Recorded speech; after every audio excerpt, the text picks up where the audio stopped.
Hey guys, what's up? It's Sky, and this is What's So Funny. So,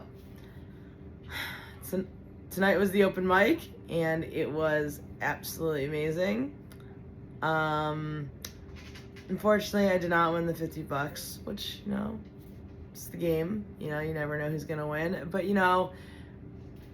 this is only my second open mic. This is only my 5th time on stage, so it's what it is. But it's the first time I've ever seen 2 open mic winners, so that means that we had a lot of good people on stage. So it was really hard for them to judge who was meant to win, which meant we had good people on stage. With that being said, I want to share something that I kept forgetting to share, mainly because I've been doing so many other videos that it's just something that kind of slipped my mind. The other show that I'd gone to about maybe 3 or 4 weeks ago, I met Dan Brown, who was absolutely amazing, and he gave me these for free.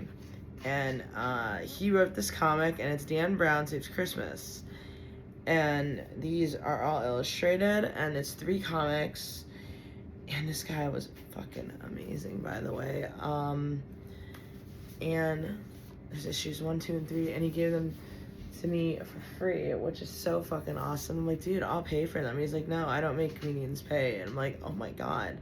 So, basically, they're really little tiny comics, which, I mean, if I knew artists, I would have done one for my service dog. I did actually do it where I did the art, the comics, the writing, and everything. And I have, technically there's 5 out there because I was going to sell them for a service dog thing I was going to do. And it just never happened, but there's 5 comics out there. And between moving everything, I think there's only 3 of them left. So, one is sealed up so it doesn't get ruined. But it's really cool because this was what he wrote to me. Sky, best of luck. Please reach out anytime, Dan Brown. LOL. So, I will read one part to you guys that's really cute.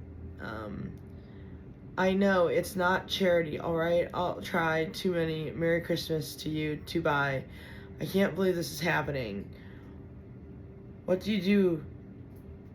What do you say for a walk, hey man? So, I mean, it's such a cute comic, and I don't even want to spoil anything, so that's why I was trying not to do anything that would spoil the comic if you haven't read it, but it's so cute. Maybe one day I will, actually read them for a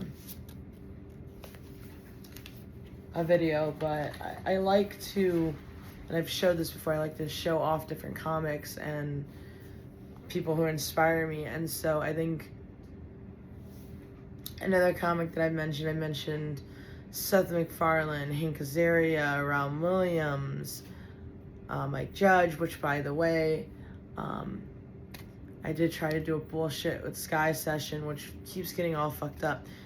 So when we do Clip-Its now, it will just be a bullshit with Sky segment, which is basically when I just bullshit about stuff. So then I'll just clip that, and that will be the bullshit with Sky segment, which for this one I think is going to be that I just watched the King of the Hill reboot, and as much shit as that's getting, I'm not going to lie, I actually loved it. I also think that's because I started watching King of the Hill way too fucking early. I will say, and I talked about Mike Judge before in here, I was going to mention somebody else, and then of course, if I get on a King of the Hill kick, we're gone. I loved the reboot. It was amazing. Bobby was not what I was expecting, just because I knew they were going to age him, but not what I was expecting by any means. I thought he was going to go into comedy, so that when we know he's a cook now, which is really cool. And I probably shouldn't spoil anything for those who haven't seen it, so that's all I'm going to give away. But, actually, no, it's been enough, so sorry. If you're watching this, there are spoilers. So, if you don't want to know what happens in the new King of the Hill, you might not want to watch this video. Otherwise, there are spoilers ahead in this video, so you've been warned. Anyway. So, I watched it with my roommate, literally, in, one sitting. So, I watched it in the morning with him before I went to work, and then we stopped, and then I came back, and then we watched the rest of it. So basically, you can sit and watch it in one sitting. It's that short. Because there's only like 10 episodes. But with that being said, it's that fucking good. Now, I will say people are shitting on certain things, like Dale's voice actor sounds off and shit sounds off. You have to remember, Johnny Hardwick, who played Dale, died after the 7th episode was recorded. So, of course, he's gonna sound off because Toby Huss, who plays Cotton, and one other character, and Khan is taking over Dale's voice, so he's gonna sound different. But we also have to remember that Toby Huss was around when Johnny Hardwick was around, so he probably had time to learn how to do the voice. People are shitting on it. I'm not gonna lie. I actually did think he did a very good job of playing Dale, so I actually like it. The problem I actually had was with a completely different voice. I actually had a problem with Khan Sumanusin's voice, and coming from an Asian person, this really bothers me. I don't like how white he sounds. Because if we think about it, in the very first 1 through 13 seasons, my cat's about to knock something over.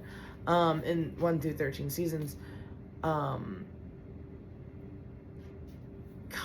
you know, is from Laos. You know he has a very heavy accent, so he doesn't change. Now all of a sudden, we're on season 14, and his voice dramatically changes. That realistically, even after 15 years, would not happen. So what the fuck? It just wouldn't make any sense. And it bugs me. But it does not bug me as much as fucking Ted Supanusin's, or Ted Wasanasan's voice. Ted Wasanasan's voice sounds like somebody put on AI, had sex with it, and then decided to smash into little itty bitty pieces. It sounds horrific as fuck. It doesn't even sound whitewashed. It just sounds horrific as fuck.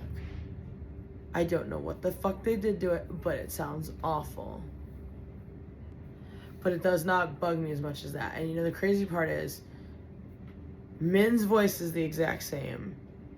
And Connie's played by Min's voice actor. So again, they didn't change them. They didn't have a problem with them. But you changed Khan and Ted's voice. Okay, and we're so politically shit correct, yet you're okay because Min never changed. I don't get what the fucking problem is then, if you're so, okay, whatever. That was my only flaw I had against the show, is that Ted and Khan's voice sounded horrific. So why couldn't Toby Huss play Khan again and Dale? Because Mike Judge does the same thing. He plays Boomhauer and he plays Hank. So why couldn't we do that again? Hell if I know. But other than that, I loved I loved King of the Hill.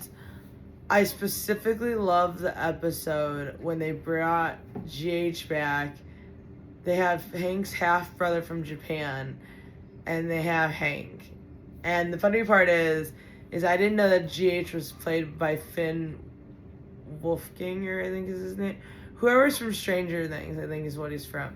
And fuck, I could not put his voice actor to it, like, to a face. And then when I saw who played it, I'm like, oh, I know who you are. I was so happy when I saw that, though. They brought him back, and GH is like 15 or something, 14 maybe, which the math technically adds up, which is nice. I like when he starts obsessing over soccer, and Dale thinks he's been, like, brainwashed from Saudi Arabia. And by the way, I love that Peggy cannot say Saudi Arabia correctly. The intro to the show is very funny. I also love when they're burning the books after everybody gets lice, or bed bugs, I mean, and you see the corner, And it's Khan going, those aren't logs, hillbillies, from like when they did he was getting crazy and getting toilet paper for everybody for Christmas during the original episode. I love that. I'm like, you brought a lot of OG stuff back. I will say it's funny though, because everybody's like, where's Lady Bird? Guys, this is 15 years later, that dog's hell and gone. Like, what's your problem? That dog would be like hell and gone. And then I understand why they couldn't bring Lucky and Luann back, because, you know, their voice actors are both gone. But the homage of having their picture in the house was really sweet. Because let's face it, like, we could not bring them back because, you know, both the voice actors have passed. Brittany Murphy passed way before, or I think a little right after the show ended. Tom Petty passed a couple of years after the show ended. I mean like a decade after the show ended. So, I mean, we could have done AI and stuff, but it wouldn't have been the same. And I really don't think that's how Mike Judge works. But, I specifically, the one that had me laughing, though, there's a couple incidences that I remember made me laugh. But the first go around, when Boomhauer gets hit in the head with a bucket, had me laughing. And then when you first get introduced to it and he's in the bathroom on the plane and he can't release his bowel because of his narrow urethra, and literally Peggy is trying to tell everybody on the plane, and Peggy's like, shut up, Peggy, you don't have to tell everybody on the planet and the plane what's going on. So, can't go. But I was even telling my dad, like, I just thought it was great. I'm telling everybody that's bitching about it. It's like, I didn't watch it as religiously as you. Even my father now, I'm 32, he's telling me I religiously watch that show. I sort of look at that as a bad thing, because I know that show is not made for kids. And I was watching that as a kid, and I'm like, oh, the fact that I shouldn't have been watching that as a kid is bad. Like, it's a cartoon, don't get me wrong. That show is definitely not made for kids. And when I got to the point where I could understand some of that shit, I had to lie to my mother and be like, I don't understand it. That was the only way I was still allowed to watch it. Like, there's an episode of the original King of the Hill where Bobby says, you know, Mr. Strickland got down lower than, you know, the M word, and he used the M word. And I'm like, shit, I should not be watching this. Or I shouldn't have been watching this as a kid. I'm watching this as a fucking adult. I'm like, holy crap. And then my dad and I were going over the shows that I watched as a kid, and I'm like, how on earth did I get away with this? Like, I was watching Austin Powers, I was watching The Man Show, I'm just thinking to myself, how the hell did I get away with this? And I ended up the way I did. Well, for starters, now I'm trying to get into comedy, so that would explain a little bit. I know that I heard through the grapevine, I don't know if it's true, but they're going for season 15. And if Mike Judge is doing it the way I think he's doing it, that's all of season 14. Season 15 is going to be the same way. If they do a season 16, which I don't know. I just know that season 15 supposedly was renewed. Renewed. So, I don't know, because I don't even know how true that is. So,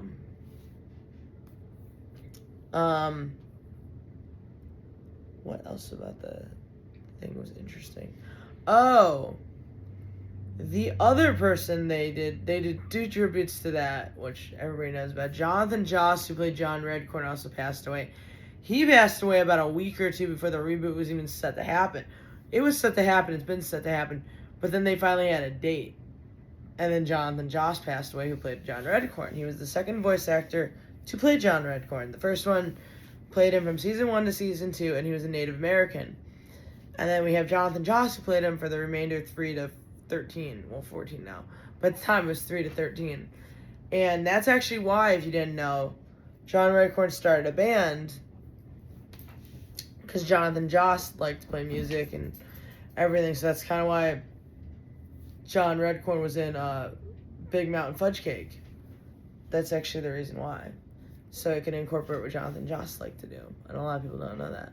And then, unfortunately, when Khan had come up, and that's part of the reason, it's kind of part of the reason Jonathan Joss went a little crazy and shit went down the way it did. I'm not going to go into total detail, but Jonathan Joss went through a lot of mental health problems after losing his house to the house fire and everything. So it's it's a lot. But I prefer Jonathan Joss over the other John Redcorn. I think just because the first two episodes or first two seasons of King of the Hill, it was so, I wouldn't say deep, but it just didn't fit the Redcorn we know now. That might just be me being overly petty about it. Tom Petty, get it? But that's just me personally. But Bobby's voice and Joseph's voice I really like, and I'm not the only one who has said this, but I'm in a Facebook group for King of the Hill. Joseph's voice does not fit the face of Joseph. Joseph's older now too, and he's Bobby's roommate. But Joseph is like awkward still, and so his man voice does not fit his awkward personality still. It's kind of funny. And then of course Chain's in it, which makes it even funnier. So yeah, I think Mike Judge did a really good job doing this. He made at least he made me happy. I don't know, the whole King of the Hill fan base is like cut in half, because some of them are like, this is stupid, some of them are like, this is great, some are like, what the hell. So it's just like any other reboot you do, you get half and half, like the milk for coffee. So I'm not going on like a 20-minute kick about King of the Hill, because you know what's sad is I could go on like an hour kick in King of the Hill, and I really could. I will go back really quick to the shows coming up. We just did Parma Pit. I have The Cove coming up next. I think is my next show.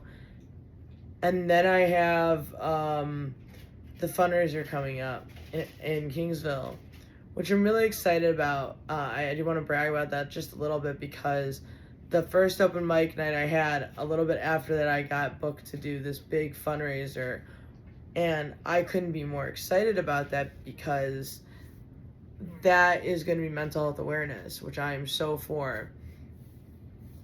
So I couldn't be more excited for the fact that that's what I'm going to be doing. It's like 20 comedians and live music, and it's $10 to get in, a lot of freaking food, so it's gonna be great. It's gonna be hopping. I couldn't be more excited. So hopefully it's gonna be a big turnout. I keep advertising it on my Facebook. I'll advertise it here. So when it comes to mental health, I don't talk about that lightly.